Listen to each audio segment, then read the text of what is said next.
오늘은 오직 하나님의 은혜입니다라는 제목으로 함께 말씀 전합니다. 여러분, 우리가 신앙생활 한다는 그것은 우리가 믿음을 갖는다는 거죠. 근데 뭘 믿느냐가 중요하죠. 우리가 믿는 것은 예수 그리스도께서 나의 죄를 위해 십자가에 달려 돌아가시고 그리고 부활하신 것을 믿는 것입니다. 그런데 이게 얼마나 놀라운 얘기냐면 이게 믿어진다는 게 사실 기적이죠. 이게 어떻게 믿어질 수가 있겠습니까?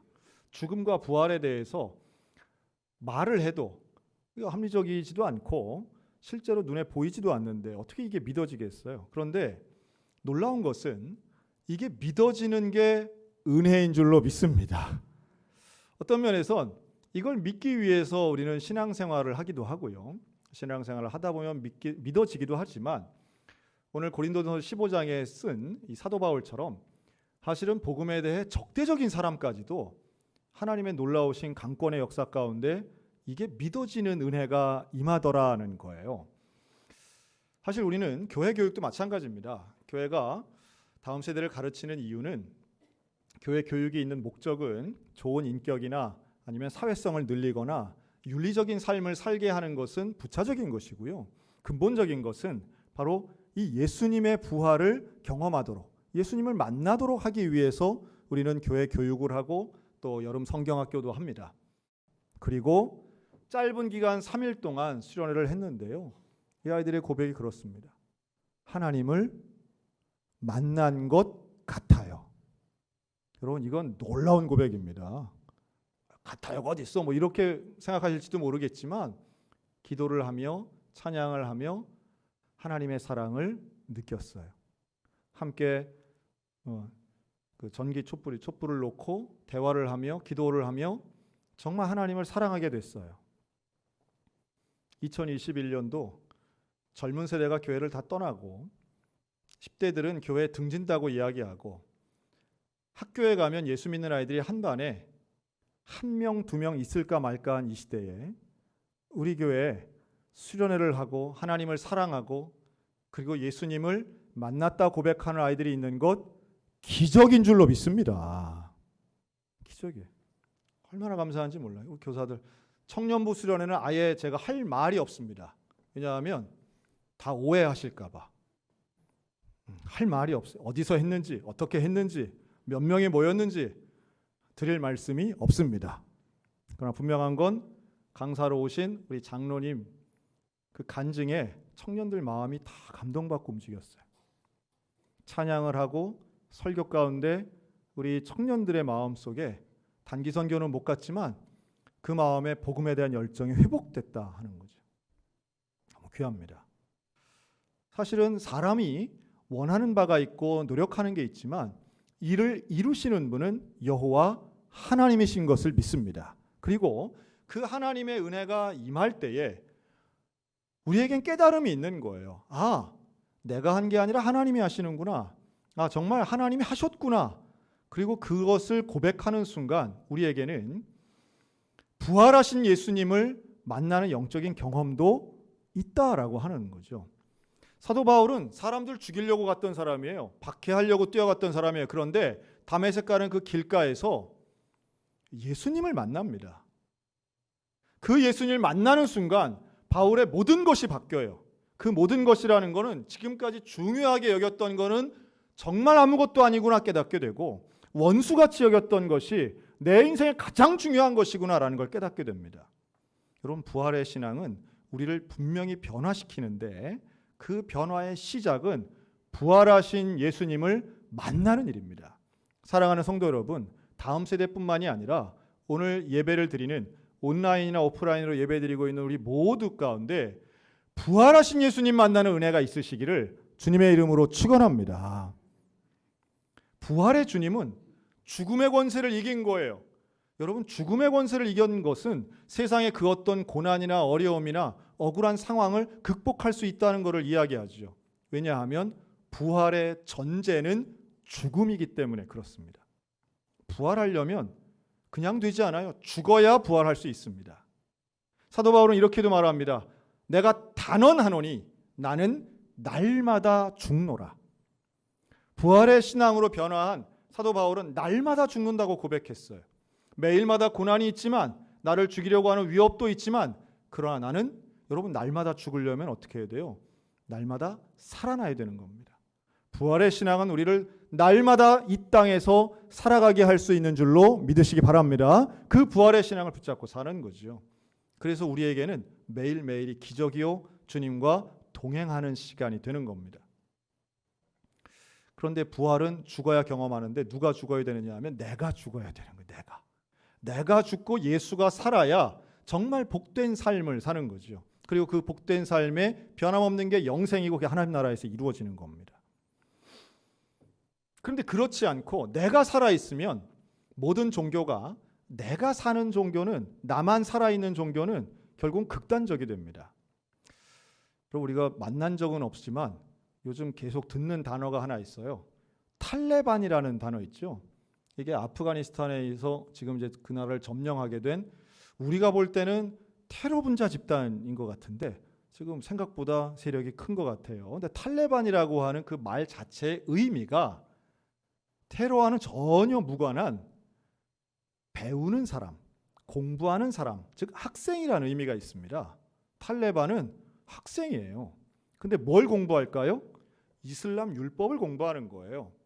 근데 그 공부를, 이슬람 율법을 아주 근본주의적으로, 문자주의적으로 하기 때문에 이러한 근본적 종교인들은 왜 위험하냐? 나는 선이고 나 말고 나머지는 다 악인 거예요. 이게 근본주의의 참 위험한 부분입니다. 그래서 악은 공존할 수가 없는 거예요. 악은 없애야 되는 거예요. 그래서 테러도 하고 자살폭탄 테러도 하는 거예요. 내가 죽더라도 저것들 없애야 된다. 여러분, 이런 근본주의적인 태도는 나는 옳고 나머지는 다 틀렸어, 이건데요. 그러나 예수 그리스도의 부활을 믿는 사람들은 나를 죽이는 거예요.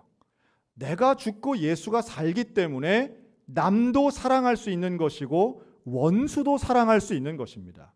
진정한 기적은 하나님의 마음을 품고 세상을 사랑하는 것이지 율법의 잣대를 가지고 남을 죽이는 게 아니라는 거예요.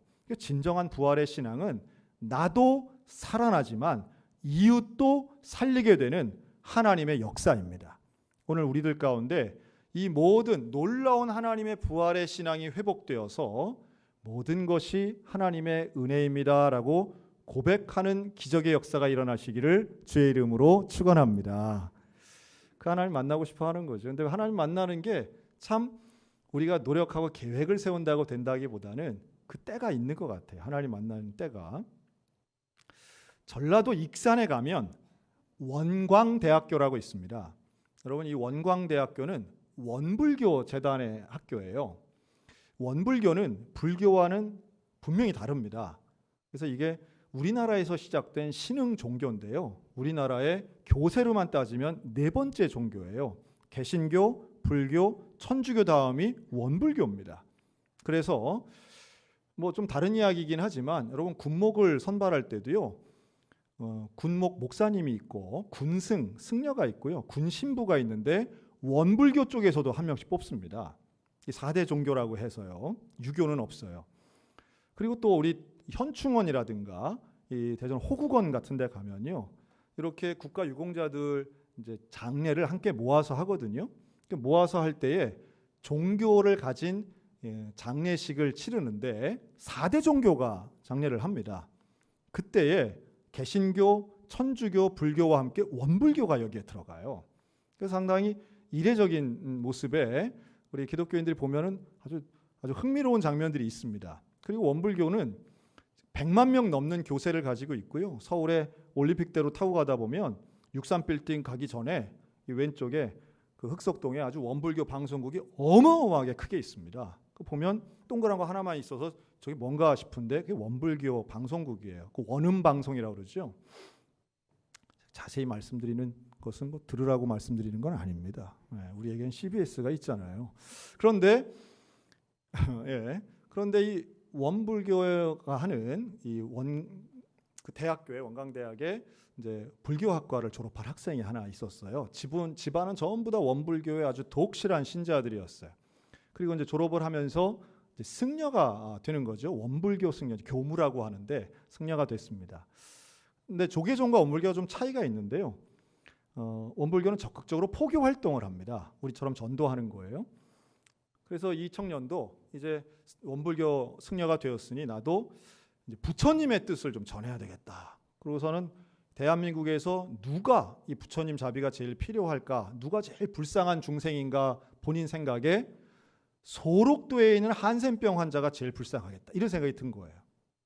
그래서 이 젊은이가 소록도에 들어갑니다. 들어가서는 근데 여러분 아시는 것처럼 소록도는 교회가 많아요. 거기는 이미 복음화가 된 지역이에요. 근데 여기에 들어가서 이 승려가 절을 개척합니다. 절 개척. 그래서 조그마한 법당 하나를 이렇게 만들고 거기서 이제 포교 활동을 하는 거예요. 새벽 4시면 목탁을 치면서 연부를 합니다. 그리고 낮에는 나가서 한센인들을 대상으로 해서 극락왕생 하셔야죠. 부처님 믿으시기 바랍니다. 이제 전 포교를 한 거예요. 놀라운 건 이분이 한센병 환자들과 동화되기 위해서 눈썹도 밀었대요. 그러니까 승려니까 머리는 깎는데 눈썹을 민 거예요. 왜냐하면 한센병 환자들이 눈썹이 없는 분들이 많으니까. 근데 눈썹이 놀랍게도 머리랑 달라서 한번 밀면 한 2년 걸린다네요. 이게 자라는데. 여자분들 대단하신 거예요. 이거 그냥 뭐 시키지 않아도 다 없애고 그냥 문신하시는 분들 대단한 건데. 근데 가서 한센병 환자들에게 그렇게 어떤 동화감을 가지면서 친절하게 대하고 포교를 했더니 그 한센병 환자분들이 뭐라고 하느냐 하면 아 스님 나는 행복해요. 왜냐하면 우리에겐 예수님이 있으니까. 우리 얼마나 행복한지 몰라요. 스님도 예수님 믿으세요. 이번 주에 우리 교회 오세요. 아주 만나는 한센병 환자들마다 전부 다 예수님 얘기하고 자기를 전도하더래요. 그래서 야 여긴 진짜 독한데 센 데구나.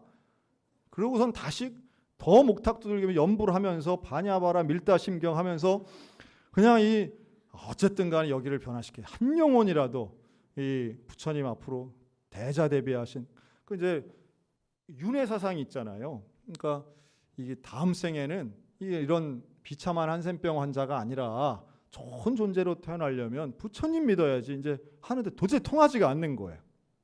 그래서 어느 정도 했느냐 하면 그 안에는 소록도 안에 7개 마을이 있는데 여러분 죽기 전에 소록도를 꼭 한 번씩 가보시기 바랍니다. 거기 한번 가볼 만합니다. 지금은 한센병 환자들이 거의 안 계시지만 거기 있는 교회 좀 가서 설명을 들으시면요 우리의 신앙생활을 정말 되돌아보게 합니다.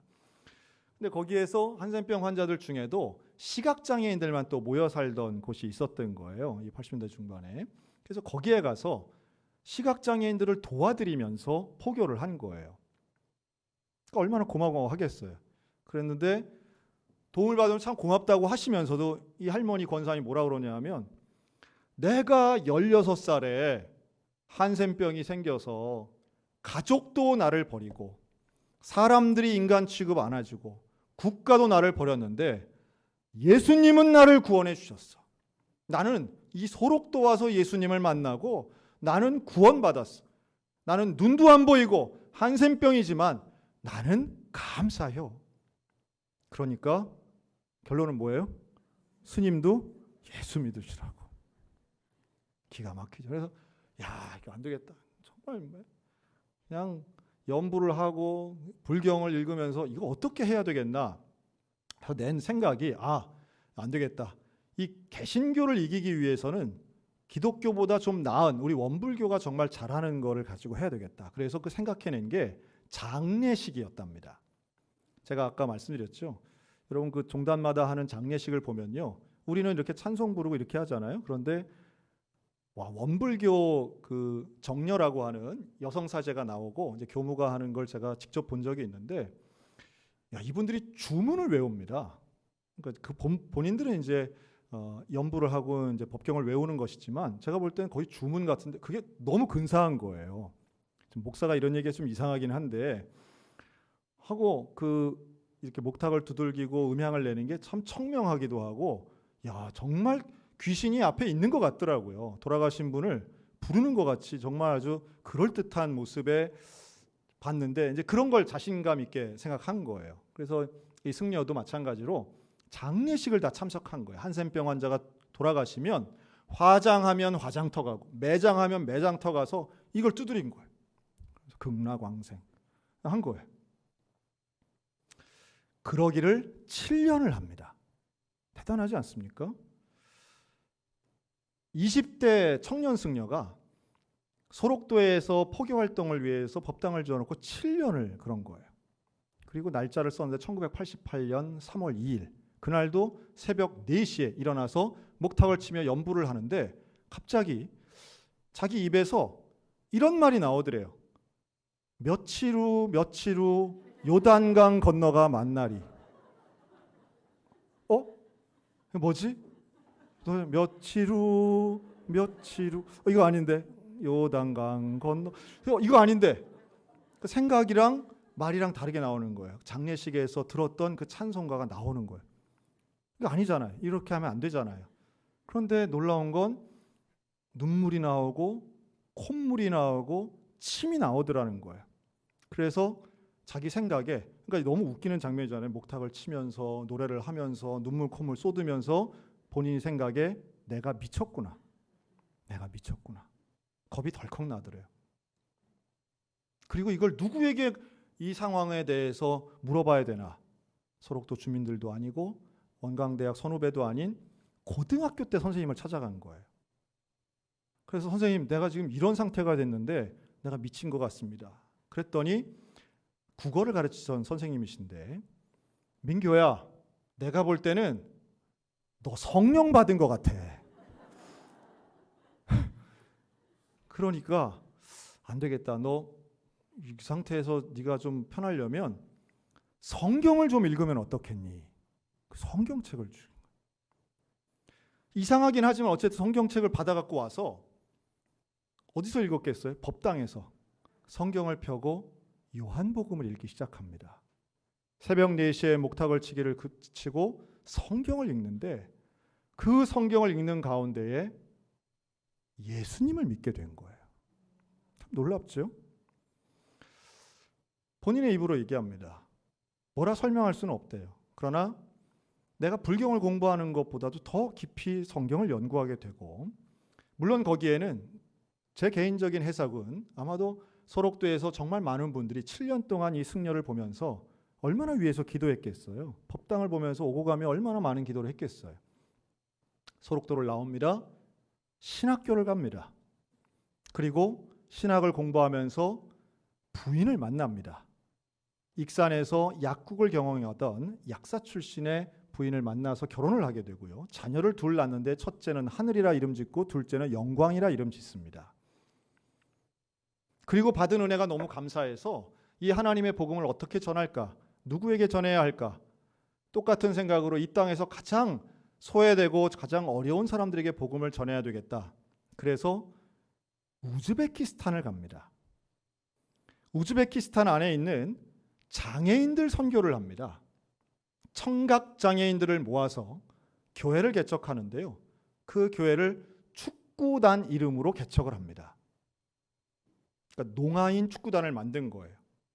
그런데 이들과 함께 신앙생활을 하고 축구공을 차면서 1년, 2년이 지난 후 우즈베키스탄 안에 농아인 축구대회에 나가서 이 팀이 우승을 한 거예요. 그리고 나서 이 이민교 선교사는 우즈베키스탄 장애인 축구 국가대표 감독이 됩니다.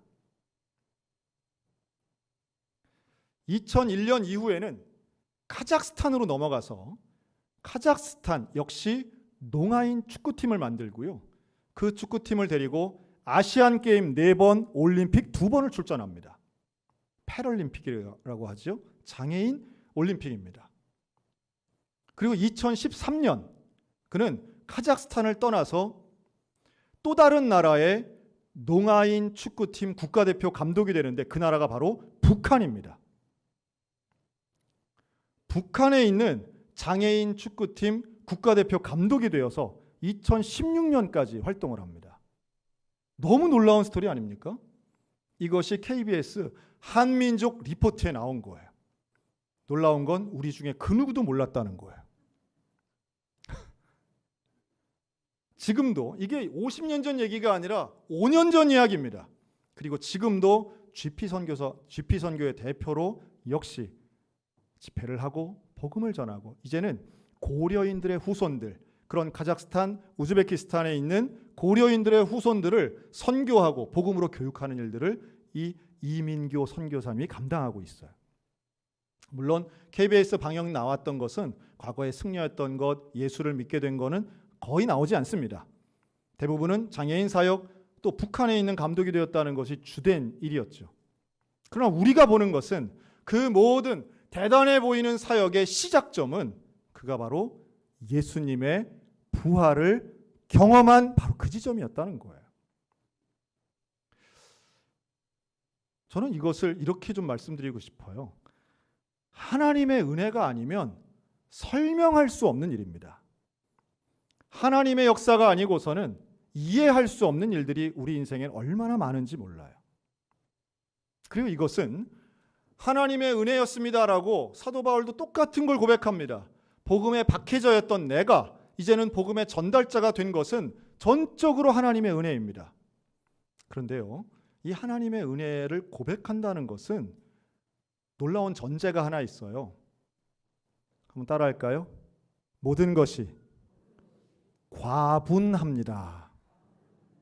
과분한 거예요. 은혜를 고백하는 사람들의 마음은 내가 받을 만한 걸 받은 것이 아니라 내가 받을 자격이 없는데 받았다는 거예요. 이게 은혜예요.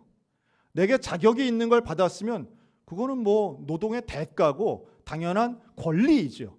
그러나 은혜는 권리가 아닌 거예요. 은혜는 자격 없는 내가 받은 거예요. 사도 바울은 스스로를 이렇게 지칭합니다. 만삭되지 못하여 난 자 같은 나. 그 말은 자격이 없다는 거예요. 나는 이런 사도권의 자격도 없고 나는 이런 일들을 감당할 만한 자격이 없지만 나는 구원받을 자격이 없지만 그러나 하나님께서 나를 인도하시고 예수님이 나를 만나주시고 나를 구원해 주셨으니 사도로 삼으셔서 복음을 전파하게 하시니 모든 것이 주님의 은혜입니다. 여러분, 예수님의 부활을 경험한 사람은 내 인생에 당연하다 여기지 않고 하나님의 모든 것이 은혜였음을 고백하며 과분함을 고백하는 지혜의 깨달음이 있는 줄로 믿습니다. 오늘 우리들에게 필요한 게 바로 그 지점이죠. 이 지혜가 없으면, 과분함의 지혜가 없으면 항상 불평하게 돼요. 남과 비교하고 혹은 난 이렇게 열심히 하는데 왜 안 되나? 때로는 하나님 원망하는 거죠. 그러나 우리는 이미 구원받았다는 그 하나만으로도 모든 것에 감사하며 평생을 감사하고 살 수 있는 사람들이라는 거예요. 오히려 지나고 보면 이것이 고난 같고 어려움 같아 보이지만 사실은 세상에 별것 아닌 것들 우리가 지금은 너무 거기에 신경 쓰고 몰입하고 관심을 가지다 보니까 내 마음이 상하기도 하고 서운하기도 하고 속상할 때 있다는 거죠. 여러분, 부활하신 예수님을 붙잡으시기를 축원합니다. 그 주님 앞에 모든 것이 은혜였음을 고백하는 믿음의 고백이 있었으면 좋겠습니다. 다메섹 도상에서 예수님을 만났던 그 사울처럼, 법당에서 목탁치다가 성령을 만났던 이민교 선교사처럼, 아쉬워했지만 소양교회에 나와서 예수님을 만난 우리의 다음 세대처럼, 사랑하는 우리 성도 여러분, 예수님 만나게 되시기를 축복합니다. 예수님이 우리의 인생의 구원자이십니다. 부활하신 예수님이 내 모든 인생의 문제 해결자이십니다.